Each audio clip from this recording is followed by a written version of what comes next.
I lived in Detroit, outside Detroit, small town outside Detroit at the time, 1983, 1984. I remember hearing those records. I didn't hear E.T.'s Boogie, but I definitely heard When I Hear Music by Debbie Deb, Lookout Weekend by Debbie Deb, Don't Stop the Rock by Freestyle. All these were records that are coming out of that unit.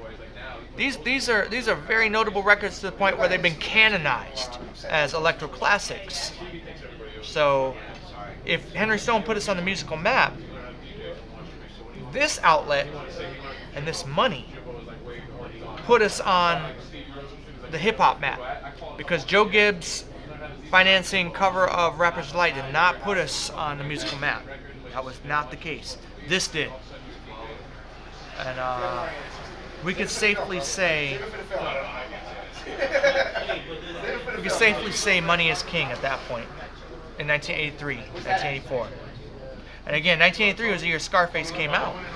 So I think we all know The World Is Yours at that point. Now, 1983, there's another guy in the circuit that's worth noting. His name's James Mccauley. He had a DX drum machine, so he called himself DXJ. And DXJ liked to keep his nose clean. DXJ was looking how to make a record independently. He'd been around the circuit. He's a real musician. He played in the R&B cover bands and all that back in the 70s. But and I'm quoting him, he wanted to make something more street. At some point, he had a little session with KC after KC and the Sunshine Band crashed. He found the LM1 drum machine in KC's studio, which was not used, ironically.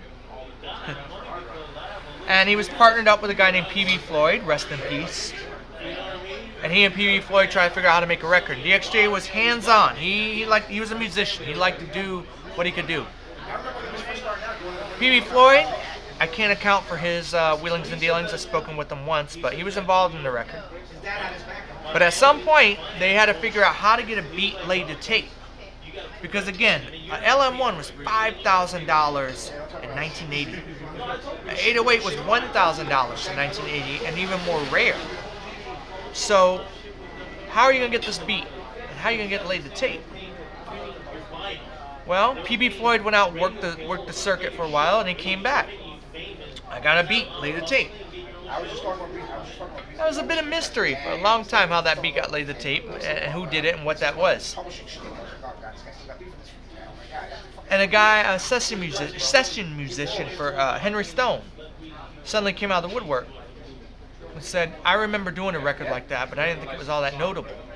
His name was Amos Larkins. Amos Larkins.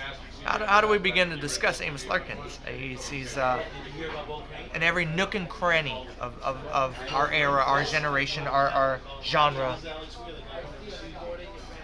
But it's great to see him making a beat for DXJ's first record, Computer Funk by OZ. Some of us say Oze, it's OZ. The record hit. Big breakdancing record in South Florida. If you were breakdancing in 1983, you probably breakdanced that record. That was a big record. Independent, free of any questionable financiers. Now, you gotta think, where was Joe Gibbs in all this? Joe Gibbs was the guy who put out the first Miami record. Well, he was no slouch. He owned his own pressing plant. So you know what records are being pressed. And he pressed, and he pressed, and he found some talent. Michael Sterling, the great R&B singer, independent South Floridian icon, that is Michael Sterling. Hired him to produce some records. Gene Cooper. Eugene Cooper was one of the greats also. Another veteran of the industry who wanted to cash in on this. Figured out how to do it. So he set up some labels, Dubwise being maybe one of the most notable. And they put out some records. I think the one that caught my attention, again, I'm from Detroit. I moved down to Jacksonville, Florida in 1984. And I turned on the radio in mid-afternoon and heard a song called Donkey Kong. And I remember thinking, that sounds a lot like Electric Kingdom, a vintage classic great electro record. That was a South Floridian record, and it got a lot of play. It had a lot of backing, a lot of financing. We do better with that. That was Joe Gibbs' record label, Dubwise Records. Michael Sterling and Gene Cooper were icons doing this, and they figured it out, and they got it right. It wasn't youth, but it was young enough, and it worked, and it spoke to me, and it spoke to a lot of people. That was a great, big record.